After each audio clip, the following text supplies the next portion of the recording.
morning. Welcome back to another episode of the Daily Dose of Mike Miner. Thanks for tuning in. I just want to take a few minutes this morning, something that's once again been heavily on my mind, and kind of have a discussion with you. Kind of experiencing it with one of the guys I've been coaching, and sometimes they can be referred to as sophomore slump or the sophomore blues. It's kind of like the second year in sports. You get a rookie that comes out highly excited and taught that this rookie's going to do very well, and he does, or she does. You know, they come out, they do extremely well, they exceed most expectations, they perform at such a high level. In fact, they might even break some records or create some records. There's a lot of momentum and excitement behind it as a rookie, and their weights and the pressure is not as much as it normally would be for someone that's been around for a while, because expectations usually are tapered a little bit because they are a rookie. There's a learning curve. So for themselves, and of course for management and those around them, they can tend to give them more slack. So they really got nothing to lose. A rookie's got everything to prove with nothing to lose. So they come out of the gate, they learn the program, and mainly they're excited. Mentally speaking, they want to win, they want to succeed, they're on top of the game, they're doing everything they can to prove, they're doing everything they can to learn, and they're just flat out going out there with pure excitement to win. And it usually works. They usually, if they do that, they usually do really well. But here's the downside. They do so well and they're so excited, the expectation levels for them go through the roof.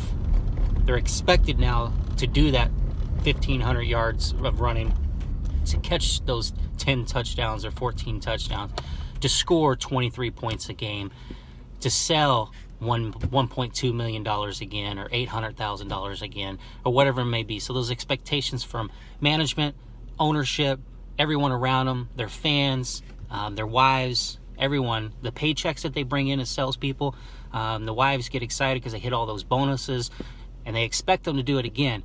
And I got to tell you, that's where the sophomore blues come in. That's when the sophomore slump happens, because now the expectations are through the roof, and now comes the stress, now comes the weight.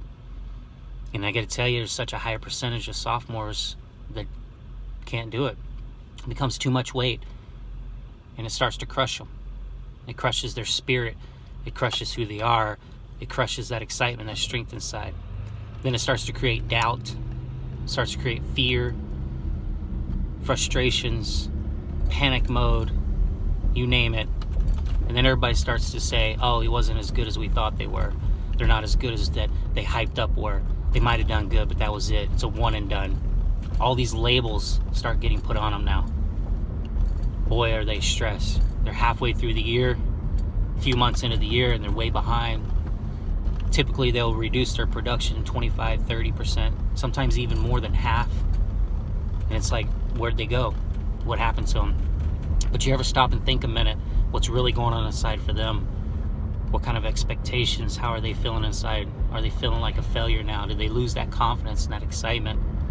They might have developed that cocky side too, because there's two paths. I have a training on that. After 1 year, they're either going to go down the confident path, they're going to go down the cocky path. Maybe they chose the cocky path. Maybe they're crumbling under that cockiness. And that's usually when, especially in sales, that they now start to panic to the point they start to blame. It becomes the blame game. I'm not getting enough appointments. All my appointments are one-leggers. My appointments are not good enough. See, it becomes everything else around them that is wrong. Not what they're doing anymore, but everything around them. This is when excuses start happening, because when we start to fail, we start making excuses. So they start creating these excuses for themselves. Then they start accepting their production is good. This production's good enough. It's not what it was last year and I want more, but you know what? This is still good. And they start accepting that, and they start saying those things. And as they say those things, their production continues to dip even lower. Then they start to put outside things on top that are more important. And those are just cover-ups, because inside, deep inside, they're feeling the pressure and they're feeling like a failure. And as they accept those lower expectations, their paychecks go down. The happiness around them goes down. Their fans or their husbands or wives, because the paychecks aren't coming in, the bonuses aren't coming in, start to go down. Management starts to go down on them. Everyone's encouragement around them starts to go down. Everyone that was excited about them starts to go down. It's a terrible place to be. It's a hard place to be. It's a very frustrating place to be.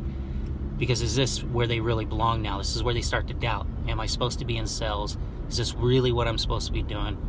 Should I be doing something else? Should I be somewhere else? And that fear kicks in.